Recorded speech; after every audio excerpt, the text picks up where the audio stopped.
The hospital room fell silent, except for the steady beep of machines keeping Sammy Davis Jr. alive. It was May 1990, and the man who had once commanded stages across the world now lay frail and hollow-eyed, his throat ravaged by cancer.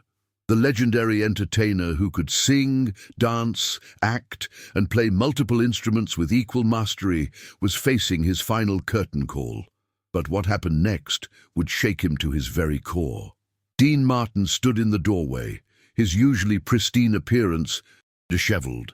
The cool, unflappable crooner who had made millions swoon with his effortless charm looked older than his 72 years. His hands trembled slightly as he gripped a worn piece of paper. For a man who had spent decades perfecting the art of emotional distance, what he was about to say would strip away every defense he had ever built. The two men locked eyes across the sterile hospital room. Decades of shared stages, countless nights of laughter, and a friendship that had survived. The brightest spotlights and darkest scandals hung heavy in the air between them. Dean's voice, that smooth baritone that had serenaded a generation, cracked as he spoke 7 simple words that would haunt the room forever. But to understand the weight of those words, we must first journey back to when these two giants ruled the entertainment world together. It was 1960, and Las Vegas was transforming from a desert gambling town into the entertainment capital of America. The Sands Hotel's Copa room buzzed with an electricity that money couldn't buy. Frank Sinatra, Dean Martin, Sammy Davis Jr., Peter Lawford, and Joey Bishop had just finished another legendary performance. They called themselves the Rat Pack, though they preferred the Summit, and they were untouchable. Dean Martin glided across the stage that night with his trademark glass of whiskey, though most knew it was apple juice. His laid-back persona masked a shrewd businessman and consummate professional. "Everybody loves somebody sometime," he crooned to the packed audience, his effortless delivery making the most complex songs sound like casual conversation. Women in the audience swooned. Men wanted to buy him drinks, and his fellow entertainers watched in admiration. But it was Sammy who truly electrified the room when he took the stage. At just 5'6", he commanded attention, like a man twice his size. His tap shoes clicked against the floor in perfect rhythm as he launched into a routine that seamlessly blended singing, dancing, and impressions. The audience erupted as he mimicked everyone from Jimmy Cagney to Louis Armstrong, each impression so perfect it seemed like the stars themselves had appeared on stage. "The kid's got everything," Dean had whispered to Frank that night, genuine admiration in his voice. And he was right. Sammy could do it all, and he did it with an intensity that burned like white flame. He played drums, piano, trumpet, and vibraphone. He could act in films and Broadway shows. He could make people laugh or move them to tears with equal ease.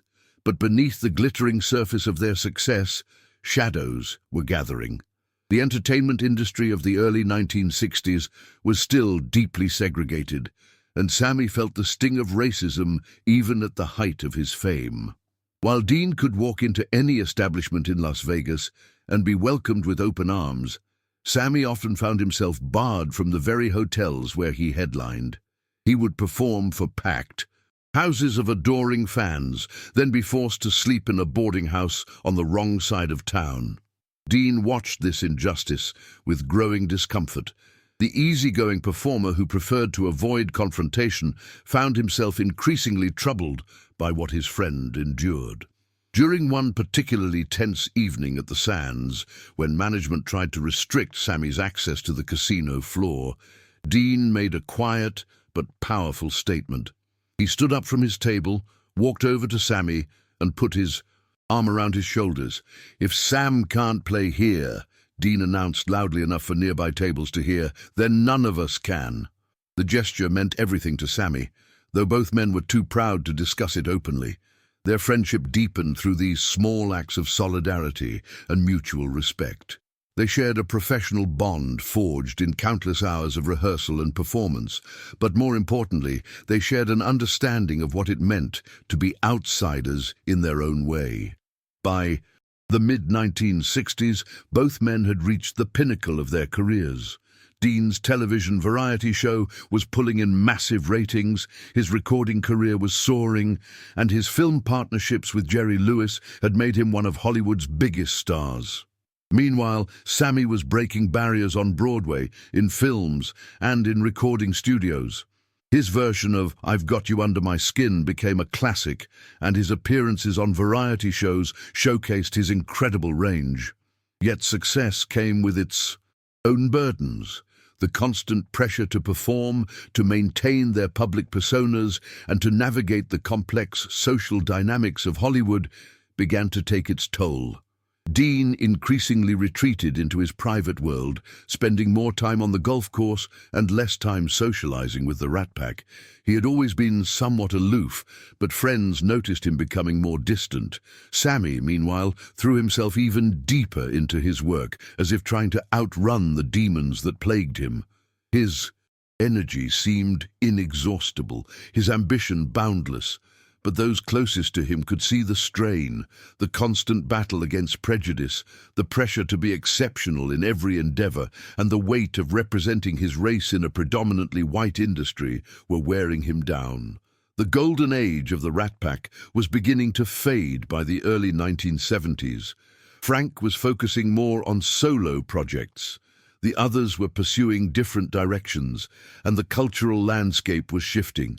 The smooth, sophisticated entertainment they represented was giving way to rock music, counterculture, and a new generation of performers who spoke to different experiences. But even as their careers diverged, Dean and Sammy maintained their friendship. They would call each other regularly, meet for quiet dinners away from the spotlight, and occasionally perform together when the opportunity arose. These private moments revealed the depth of their bond, stripped of the glitz and glamour that had defined their public relationship. As the decades passed, both men faced personal tragedies that would test their resilience. Dean lost his son, Dean Paul Martin, in a plane crash in 1987. A devastating blow that friends said broke something fundamental inside the typically unflappable entertainer. Sammy battled his own demons, including financial troubles, health issues, and the ongoing struggle to maintain his relevance in a rapidly changing entertainment landscape. The news of Sammy's throat cancer, diagnosis in 1989, hit Dean like a physical blow. His friend, the man whose voice had brought joy to millions, was facing the cruelest possible fate for an entertainer. The doctor's prognosis was grim, and everyone knew that time was running short. As Sammy's condition deteriorated through the spring of 1990, Dean found himself grappling with emotions he had spent a lifetime learning to suppress. Dean's visits to the hospital became more frequent as Sammy's strength ebbed away. Each time he entered that sterile room, he watched another piece of his friend disappear. The man who had once filled entire theaters with his presence now seemed to shrink into the hospital bed, his famous energy reduced to labored breathing and occasional weak smiles. The other members of their circle came and went. Frank visited when he could, bringing stories and memories that sometimes sparked life in Sammy's eyes. Friends from the industry paid their respects, offering condolences and sharing anecdotes about better times. But Dean's visits were different. He would sit quietly beside the bed, sometimes for hours, saying little but providing a steady presence that seemed to comfort both of them.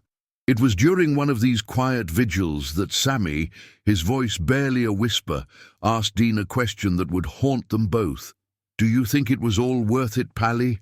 All the fighting, all the proving myself, all the years of being the exception instead of the rule?" Dean looked at his friend's gaunt face, seeing beyond the physical deterioration to the brilliant performer who had refused to let anyone limit his dreams.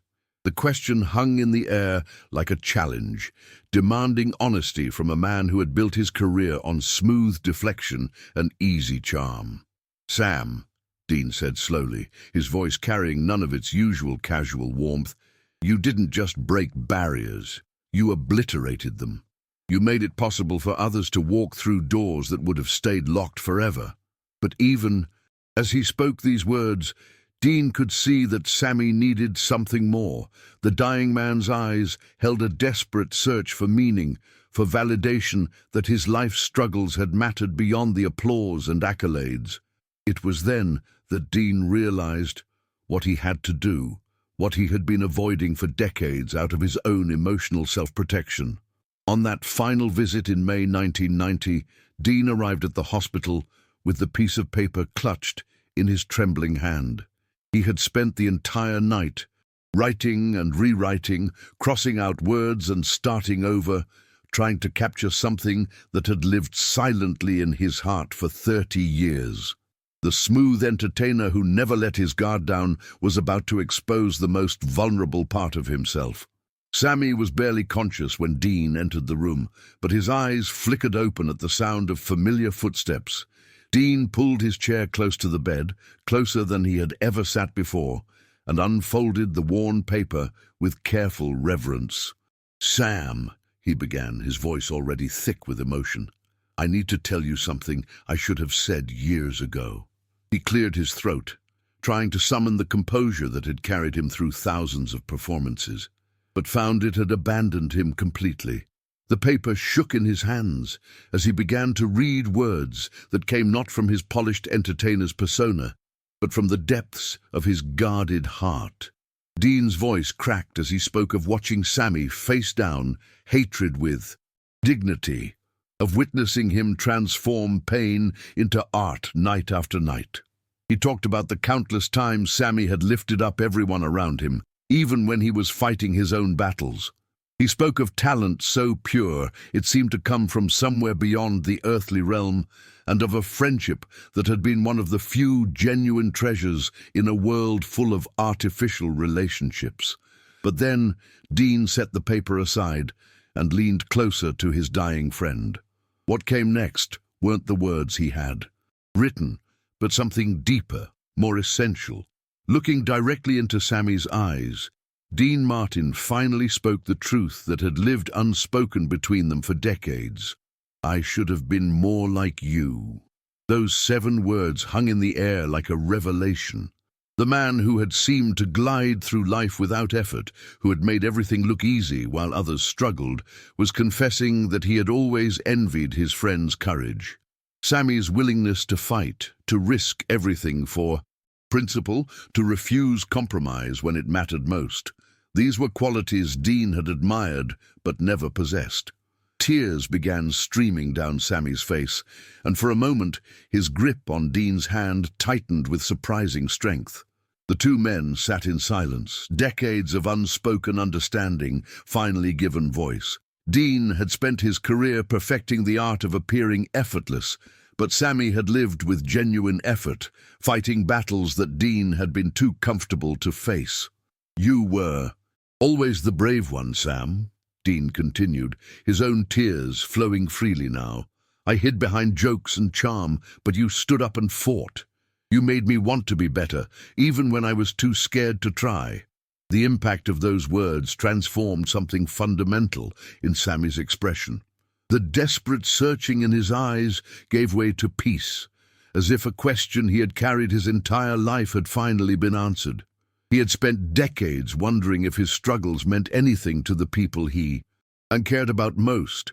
Now he knew that his courage had inspired even the man he had always seen as having everything come easily.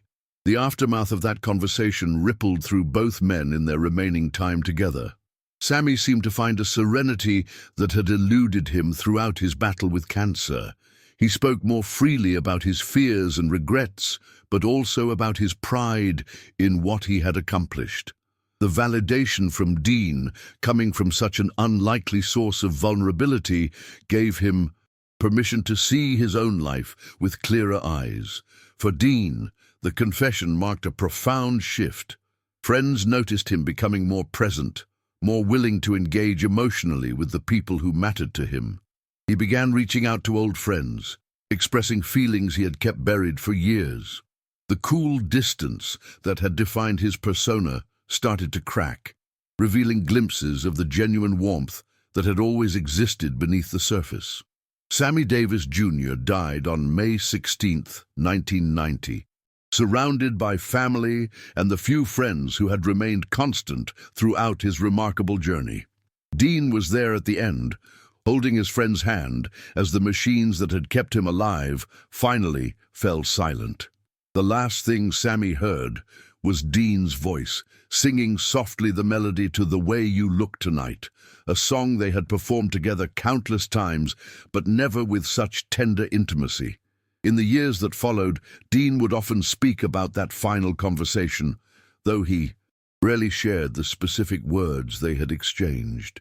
He would say simply that Sammy had taught him something important about courage, about what it meant to live authentically, even when it was difficult. Those who knew Dean well could see the change in him. The way he seemed lighter somehow, as if confessing his deepest truth had freed him from a burden he had carried unknowingly for decades. The legacy of that moment extends far beyond two aging entertainers saying goodbye.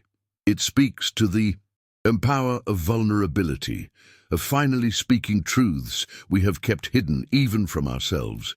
Dean Martin's 7 words to his dying friend remind us that our greatest gift to those we love might not be our strength, but our honest acknowledgement of theirs. In the end, Sammy Davis Jr. died, knowing that his courage had mattered, that his refusal to accept limitations had inspired even those who seemed to need no inspiration. And Dean Martin learned that sometimes the most powerful thing we can offer someone is not our admiration for their talent, but our recognition of their character. Those 7 words, "I should have been more like you," became the final, perfect duet between two men who had shared the stage of life with extraordinary grace.